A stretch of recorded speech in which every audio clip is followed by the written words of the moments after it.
여러분도 혹시 이런 생각 해보신 적 있으신가요? 아니, 지금 내 월급으로는 답이 없는 것 같아.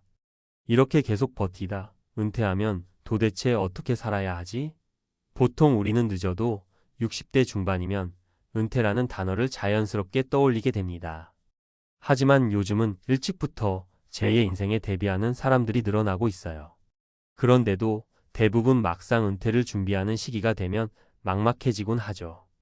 오늘은 52세 은행원의 깜짝 은퇴 결심 월급만으론 불가능했던 6억의 진짜 비밀이라는 이야기로 시작해볼까 해요. 52세 은행원이라면 그래도 대기업에 준하는 급여, 체계와 안정성이 뒷받침되니까 꽤 괜찮아 보이지 않나요? 그런데 정작 본인 입장에서는 그동안 쌓은 것보다 앞으로 살아갈 날이 더 길게 느껴지는 순간이 찾아온 거예요. 특히 지금의 물가 상승이나 사회 변화 속도를 감안해 보면 은퇴 준비가 잘 되어 있지 않으면 정말 불안해질 수밖에 없죠. 하지만 도대체 왜 6억이 필요하고 그걸 어떻게 만들어내야 하나 싶을 거예요. 사실 6억이라는 숫자는 사람마다 다를 수 있어요. 어떤 분에게는 너무 많고 또 누군가는 더 필요할 수도 있죠.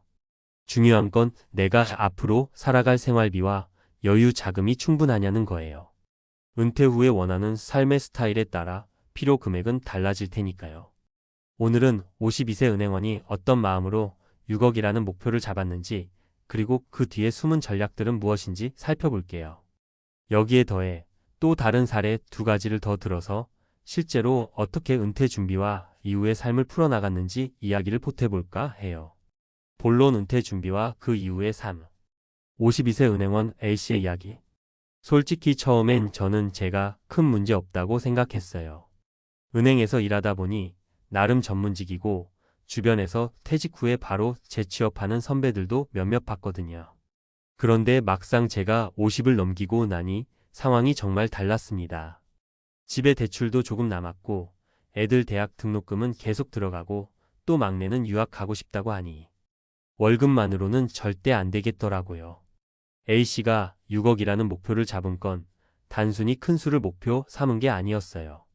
매달 드는 생활비, 부부가 함께하는 여가 비용, 자녀들에게 지원해 줄 수 있는 자금, 그리고 혹시 모를 노후 의료비 등을 모두 고려했을 때 도출된 금액이었죠. 그럼 A씨가 결국 어떻게 이 금액을 모았을까요? 가장 먼저 기존에 들어가던 적금 예금 말고도 투자를 적극적으로 시작했습니다. 주식이나 펀드 같은 금융상품은 물론 안정적으로 현금을 창출하는 배당주나 리츠에 관심을 가졌어요. 또 은행 내에서 다년간 쌓은 금융 지식을 활용해 지인들과 투자, 스터디를 꾸렸고 서로 리스크를 분산시키면서 함께 투자 기회를 모색했죠. 이런 아는 사람과의 협업은 생각보다 더 큰 시너지를 냈다고 해요. 그렇게 모은 자금이 드디어 6억에 가까워졌을 때 A씨는 회사에 좀 더 일찍 사직 의사를 밝혔어요. 제가 젊을 때 은퇴해야 그나마 하고 싶은 일을 제대로 할 수 있겠다는 생각이 들었거든요. 실제로 A씨는 은퇴 후 여행 작가 겸 칼럼니스트로 활동하고 있어요. 돈을 모았으니 난 이제 놀아야지가 아니라 예전부터 꿈꿔온 작은 출판 기획사 창업까지 도전 중이라니 정말 멋지지 않나요? 38세 초등학교 교사 B씨의 이야기.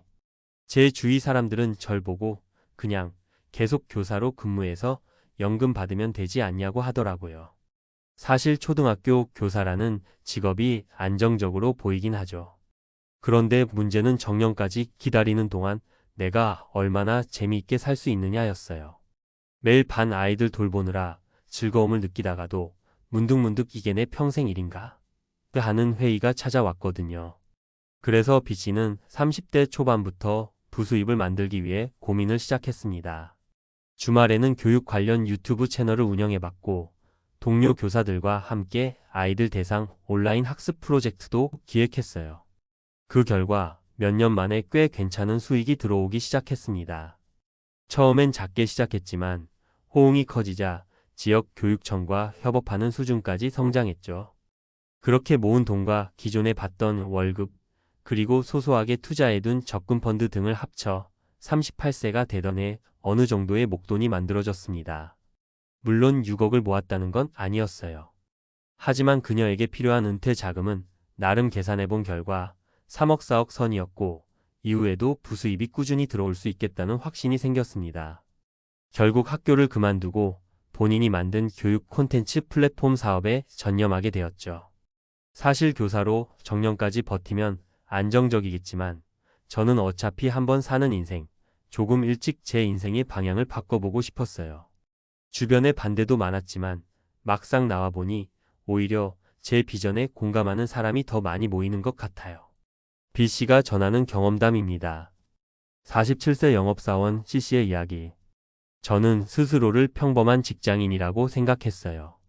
대단한 전문성도 없고 회사에서 오래 버텨도 임원까지 갈 사람은 아니니까요. 게다가 영업 직구는 아무래도 실적 압박이 심하잖아요. 그래서 40대 들어서부터 계속 이거 언제까지 해야 되나라는 생각을 했던 것 같아요. C씨가 잡은 목표는 A씨처럼 거창한 6억까지는 아니었지만 마찬가지로 최소 45억을 만들어두지 않으면 퇴사 후 자유롭게 움직이기가 힘들다는 결론을 내렸어요. 문제는 영업사원 급여만으로는 쉽지 않았다는 거죠. 그런데 C씨가 주목한 건 부동산 소액 투자였습니다. 본인이 사는 지역 근처에 소형 아파트나 주택을 저렴하게 구입해서 월세를 놓는 방식을 이용했죠. 처음에는 정말 적은 금액이었지만 임대료가 꾸준히 들어오니 그걸 다시 재투자하는 선순환을 만들 수 있었습니다. 결국 47세가 되던 해 C씨는 퇴사 버튼을 눌렀습니다. 주변에서 말려도 저는 이미 질려 있었어요. 언제까지 월급에 의지하며 살 수는 없다고 생각했죠. 은퇴 후에는 가지고 있던 부동산 관리를 하면서 틈틈이 재테크 관련 블로그도 운영하며 추가 수익을 만들어내고 있습니다.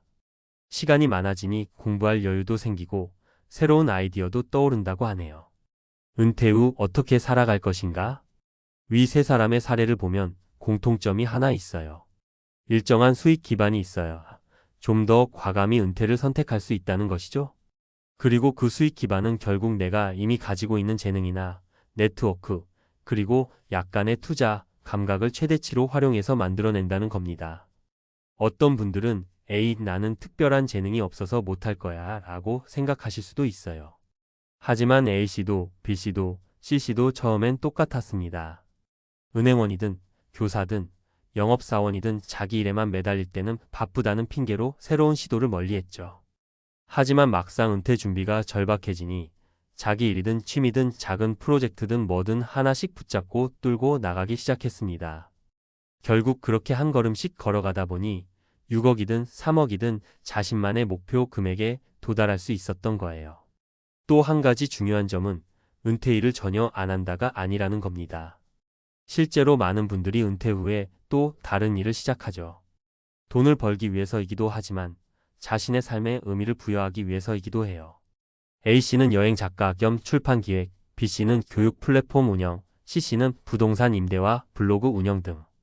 이처럼 은퇴 후에도 내가 좋아하는 일을 계속하면서 소득을 창출할 수 있다면 경제적 부담은 훨씬 줄어듭니다. 마무리하며 52세 은행원의 깜짝 은퇴 결심에는 분명 용기가 필요했을 겁니다. 사실 내 나이가 어느 정도든 새로운 출발을 결심할 때 두려움은 피할 수 없거든요. 그런데 한편으로는 그 두려움을 계획과 실천으로 덮어버리면 생각보다 쉽게 돌파구가 열리는 법이죠. 난 아직 은퇴할 나이가 아닌데? 혹은 난 이미 은퇴했는데 뭘 또 준비해? 라고 생각하시는 분도 계실 거예요. 하지만 지금 어떤 상황에 있든 앞으로 10년 뒤 내 삶을 그리는 것부터 시작해보세요. 은퇴를 준비하기엔 빠르다거나 늦었다는 말은 없는 것 같아요. 준비된 은퇴야말로 우리가 온전히 나를 돌아보고 새로운 기회를 잡을 수 있는 발판이니까요. 어느 정도의 목돈이 필요한지는 각자 생활 방식과 가치관에 따라 다를 거예요. 중요한 건 나만의 목표 금액을 설정하고 현실적인 방법으로 그 목표에 다가가면서 내 삶의 우선순위를 찾아보는 겁니다. 여기서 말씀드린 A, B, C씨의 이야기가 조금이나마 영감을 드렸으면 좋겠습니다. 언젠가 스스로 이제 정말 하고 싶은 일을 하면서 살아도 되겠구나 하고 확신이 드는 순간이 올 거예요. 그때를 위해 오늘도 천천히 꾸준히 한 걸음씩 준비해 보시는 건 어떨까요? 여러분 모두 은퇴 후에도 원하는 삶을 자유롭게 누릴 수 있길 응원합니다. 그리고 그 과정에서 늘 나다운 삶을 잃지 마시길 바라요. 감사합니다.